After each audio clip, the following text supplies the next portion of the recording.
लंबे समय से चल रहे किसान आंदोलन को भले ही केंद्र सरकार लगातार अनदेखा कर रही है, लेकिन दूसरी तरफ उसने किसान आंदोलन के राजनीतिक प्रभाव का आकलन भी शुरू कर दिया है।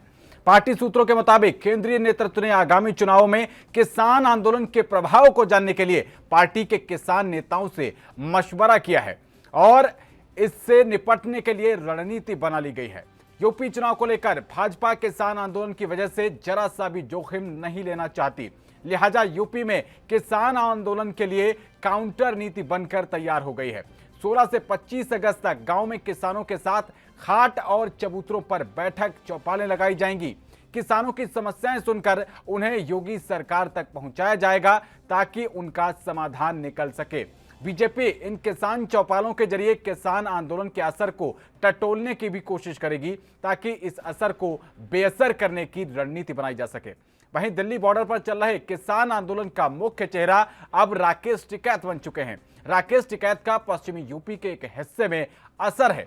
भाजपा ने इस इलाके में टिकैत के असर को कम करने के लिए रणनीति तैयार की है। ऐसे में क्या बीजेपी किसानों को साधने में कामयाब हो पाएगी और क्या किसान आंदोलन के पीछे विपक्षी दलों का हाथ है या फिर कोई साजिश है? ऐसे ही धारदार सवालों के साथ इस मुद्दे पर बीजेपी और किसान नेताओं से करेंगे बड़ी बहस।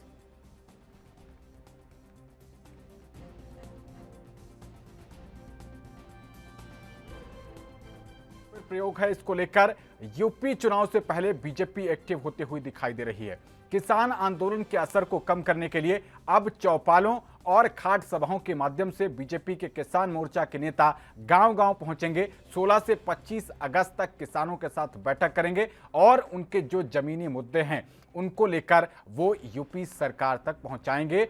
योगी कैबिनेट के जो तमाम वरिष्ठ मंत्री हैं वो भी इसको लेकर सक्रिय हो गए हैं। दूसरी तरफ जो केंद्र सरकार के लोग हैं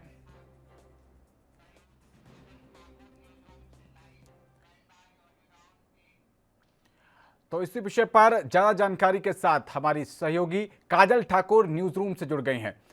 काजल जी, जिस तरीके से बीजेपी अब किसान आंदोलन के असर को कम करने के लिए एक नई रणनीति बनाई है, चौपालों के माध्यम से किसान नेताओं के साथ वहां पर किसानों की नब्ज टटोलेंगे, ग्राउंड जीरो का असर और वहां पर क्या माहौल है इसको भांपेंगे। काजल, देखिए पवन, बिल्कुल जिस तरीके का माहौल इस समय उत्तर प्रदेश में चल रहा है, एक फैक्टर जो बहुत बड़ा वो टिकैत फैक्टर है और ये किसान आंदोलन की वजह से शुरू हुआ है। टिकैत फैक्टर इस समय चर्चा में है उत्तर प्रदेश में। एक तरफ तो इलेक्शन है, बीजेपी पूरी तैयारी कर रही है, विपक्ष अपनी पूरी तैयारी कर रहा है, लेकिन टिकैत फैक्टर जिस तरीके से है सरकार को उसकी वजह से डर भी लग रहा है और लग ये रहा है कि इस फैक्टर की वजह से शायद बीजेपी को नुकसान हो सकता है और उसी नुकसान को कम करने के लिए अब किसान सम्मेलन का आयोजन किया जा रहा है। बीजेपी आयोजन कर रही है, जगह जगह पर किसान सम्मेलन किया जाएगा ताकि किसानों को लुभाया जा सके। लेकिन एक बहुत बड़ी बात है, जो एंटी इनकम्बेंसी इस समय उत्तर प्रदेश में है, जो कि दिल्ली से शुरू हुई, दिल्ली से शुरू होकर लखनऊ तक पहुंच चुकी है। उत्तर प्रदेश के लगभग सभी जिलों में हम देख रहे हैं। उधर मुजफ्फरपुर की बात कर ले, लगातार वहां पर महापंचायतें होती है। राकेश टिकैत खुद भी जाते हैं क्योंकि उनका घर है वहां पर, उनका गाँव है वहां पर। तो उत्तर प्रदेश में जिस तरीके से किसान आंदोलन चर्चा में है, उससे साफ पता चल रहा है कि बीजेपी को इसका नुकसान हो सकता है। भले बीजेपी एक्सेप्ट करने को तैयार नहीं है, लेकिन टिकैत फैक्टर एक बहुत बड़ा फैक्टर उत्तर प्रदेश की राजनीति में इस समय देखने को मिल रहा है। हालांकि विपक्ष को भी ये चीज़ पता है और यही बात है कि अखिलेश यादव ने कहा भी है कि अब क्या फ़ायदा होगा किसानों का सम्मेलन करने से। एक तरफ तो किसान दिल्ली की सीमा पर बैठे हुए हैं, लखनऊ तक आने की बात राकेश टिकैत ने कर दी है, लेकिन अब अगर आप किसान सम्मेलन करते हैं, किसानों को लुभाने की कोशिश करते हैं या फिर जो भी दर्द अब तक किसानों को हुआ है उसको, उन जख्मों को भरने की कोशिश करते हैं, तो अब जो समय बता है मात्र 6 महीने का समय है, जो कि अब उसके बाद विधानसभा चुनाव है, बहुत कम समय है किसानों को लुभाने का। ये बात सत्ता पक्ष को भी पता है और विपक्ष को भी पता है, लेकिन फिर भी कोशिश पूरी की जा रही है। काजल, लगातार बीजेपी के नेताओं की तरफ से ये कहा जा रहा है कि जो आम किसान है उसको इन मुद्दों से मतलब नहीं है। किसान जो है वो लगातार अपने खेतों में मेहनत कर रहा है। ये जो नकली किसान है ये वहां पर जाकर दिल्ली को बंधक बनाए हुए बैठे हैं।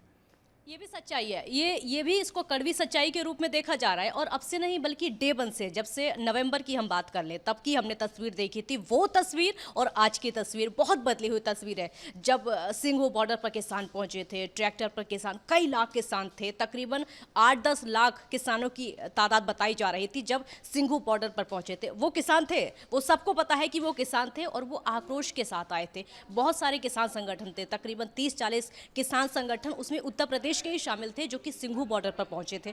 वो तस्वीर देखी थी सबने, किसानों का वो आक्रोश था, कृषि कानूनों को वापस करने की जो जिद थी उस वाले आंदोलन में थी, एमएसपी को लेकर जो कानून बनाने की जिद थी उस वाले आंदोलन में थी। लेकिन उसके बाद जैसे जैसे घटनाएं घटित हमने देखी है लाल किले पर क्या होता है। उसके बाद जो किसान संगठन थे कुछ ने तो तभी साथ छोड़ दिया था। उसके बाद जैसे जैसे किसान आंदोलन आगे बढ़ता जा रहा है, हमने कई बार देखा है कि आंदोलन बेदम हुआ है, लेकिन राकेश टिकैत ने बार बार उसमें जान फूंकने की कोशिश की है। और वो जान फूंकते फूंकते तस्वीर आज वो हो गई है कि वो नवंबर वाली तस्वीर, और लगभग यही कहेंगे कि 1 साल होने को है, ये वाली तस्वीर, वो तस्वीर दमदार थी, लेकिन ये तस्वीर पूरी तरीके से बेदम हो चुकी है। वो तस्वीर जो थी किसानों के सहारे चल रही थी, वो आंदोलन, लेकिन आज का जो आंदोलन है सीधे सीधे इसके पीछे राजनीति चल रही है, पर्दे के पीछे राजनीति है। राहुल गांधी खुलकर आते हैं और तमाम ऐसी विपक्षी पार्टियां हैं जो कि खुलकर सामने आती हैं, लेकिन इसको नकारा नहीं जा सकता कि किसान आंदोलन के पीछे राजनीति है। हालांकि हम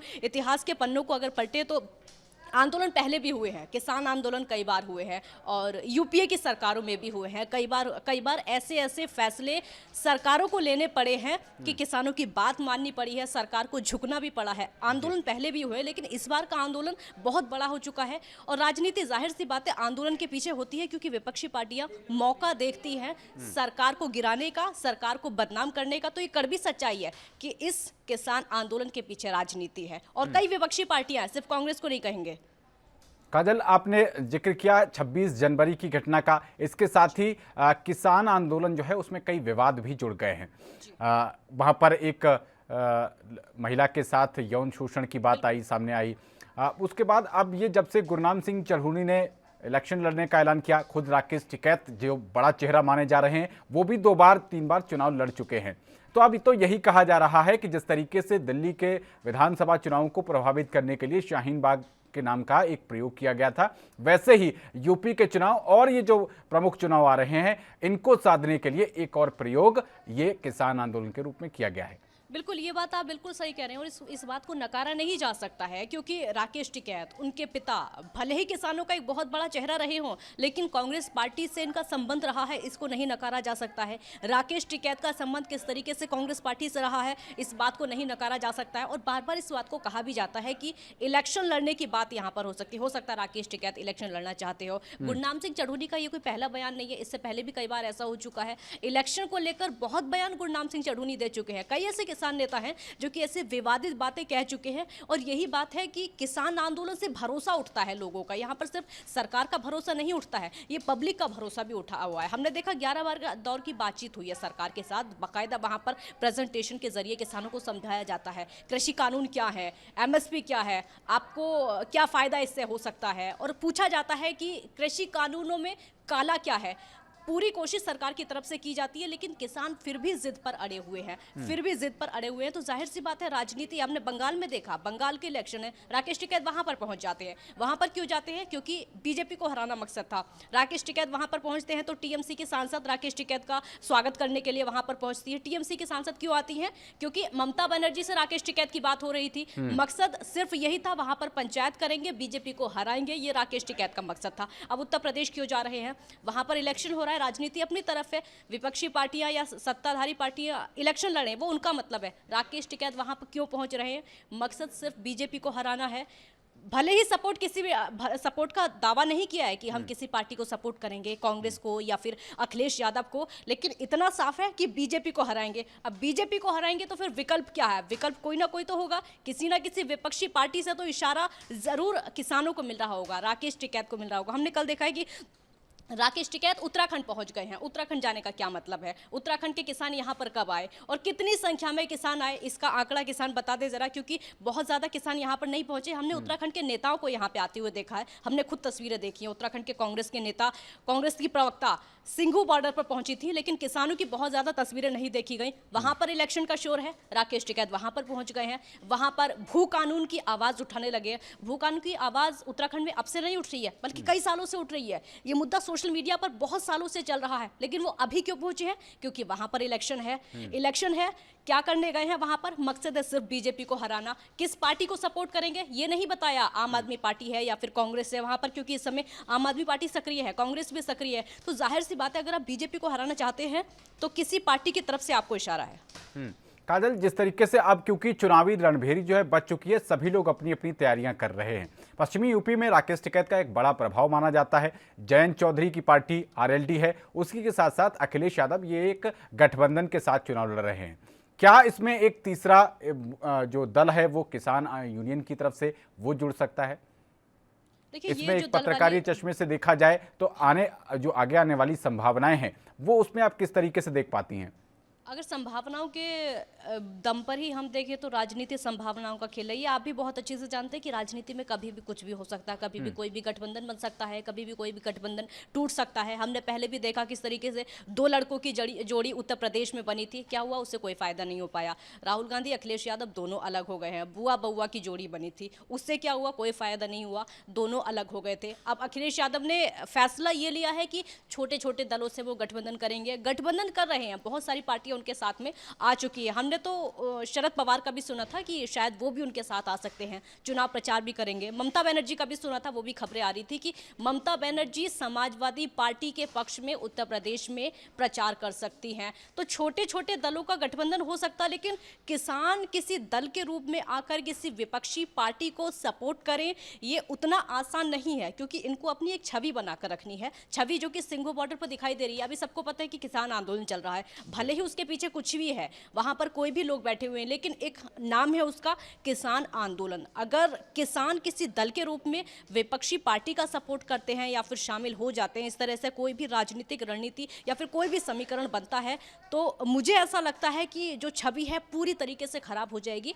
और भविष्य तक की बात है, अब यह आंदोलन चल रहा है, अगर आगे भी कोई आंदोलन चलेगा तो किसान आंदोलन को कोई किसान नहीं मानेगा, सीधे राजनीति से जोड़ा जाएगा। इसलिए ये इतना आसान नहीं है। काजल, क्या एक ये भी माना जाए कि अब किसान आंदोलन जो है वो एक रस्म अदायगी बनकर रह गया है? क्योंकि अगर देखा जाए तो बीएम सिंह बड़े किसान नेता थे, वो भी 26 जनवरी की घटना के बाद चले गए। एक किसान यूनियन की एक भानु गुट का एक संगठन काम कर रहा था, वो भी छोड़ के चले गए। तो क्या राकेश टिकैत के रूप में अब किसान आंदोलन जो है, अगर हम अपने जर्नलिस्टिक अप्रोच के साथ देखें तो एक रस्म अदायगी भर बचा है? बिल्कुल, दो संगठनों की बात आपने की है, और भानु संगठन बहुत बड़ा संगठन है, उत्तर प्रदेश का बहुत बड़ा संगठन है वो। और उस समय चर्चा में आया था, बहुत ज़्यादा सुर्खियों में हमने देखा था जब लाल किले की वो घटना हुई थी। भानु संगठन की तरफ से साफ कहा गया था कि ये जो घटना हुई है वो किसान नहीं है, चाहे वो जो भी हैं, चाहे वो कोई भी उपद्रवी हैं, सरकार के लोग हों या फिर कोई भी उपद्रवी हो, अन्य किसी विपक्षी पार्टी से आए हों, लेकिन वो किसान नहीं है।